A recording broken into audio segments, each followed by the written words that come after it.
What if you could change your life in one day? Not become perfect, not fix everything, not a motivational high that dies on day 3.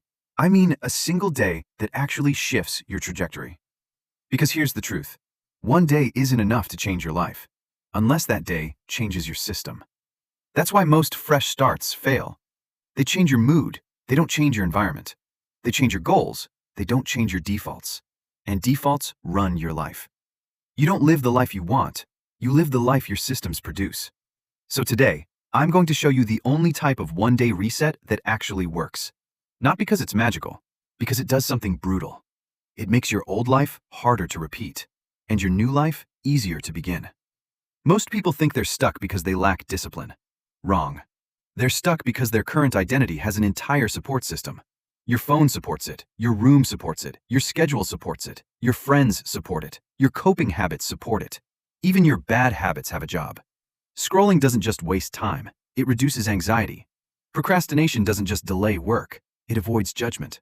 Overworking doesn't just create success, it avoids feelings. So when you try to change, your brain doesn't hear upgrade, it hears threat. And it drags you back to the safest version of you, the version that feels familiar, even if it feels miserable. That's why one productive day usually changes nothing. Because the next morning, your old system is still there, waiting. Here's the rule. A one-day reset only works if it creates 3 things. 1. Clarity. What's actually wrong? 2. Friction. Make the old pattern harder. 3. A runway. Make the new pattern easier. Most people only do clarity. They journal, they reflect, they realize things. Then they go right back into the same environment and wonder why their life didn't change. Insight without redesign is entertainment. So here's the protocol. Not a fantasy, a system switch. This part isn't positive, it's honest. You do 2 lists. List A. What is your life costing you? Not in theory, in reality. Your sleep, your focus, your relationships, your self-respect, your time, your health. Be specific. Not, I waste time. Say, I lose 2 hours a day to scrolling, and then I punish myself for it. Because shame loves vagueness. Clarity kills it. List B. What are you protecting by staying the same? This is the part people avoid. Maybe you're protecting yourself from failure, or from trying and being average, or from being seen, or from outgrowing people, or from the responsibility of becoming the person you claim you want to be. Your stuckness is usually a form of self-protection, and until you name what it protects, you will keep paying the price. Now you write one sentence. I am the type of person who, blank. Not, I want to, not, I should. Identity. Because goals don't drive behavior. Identity drives behavior. Then you pick one behavior that proves that identity in under 20 minutes. 1. Not a new lifestyle. A vote. Because identity is built by small votes repeated, not big speeches. Here's a scary thought. Most of your day is not decisions. It's autopilot. You wake up, you check your phone. You feel stress, you snack. You feel bored, you scroll. You feel pressure, you delay. You feel guilt, you promise to start tomorrow. So you need something that pulls you out of the trance. Not motivation, not quotes. Interrupts. Set 3 to 5 alarms today. Random. When the alarm hits, you ask one question. What am I doing right now, and why? Then 2 follow-ups. Is this helping the person I said I am? What's the smallest next right action? Smallest, not perfect, not heroic. Because the goal is not productivity. The goal is to regain agency. Autopilot is the enemy. Awareness is the weapon.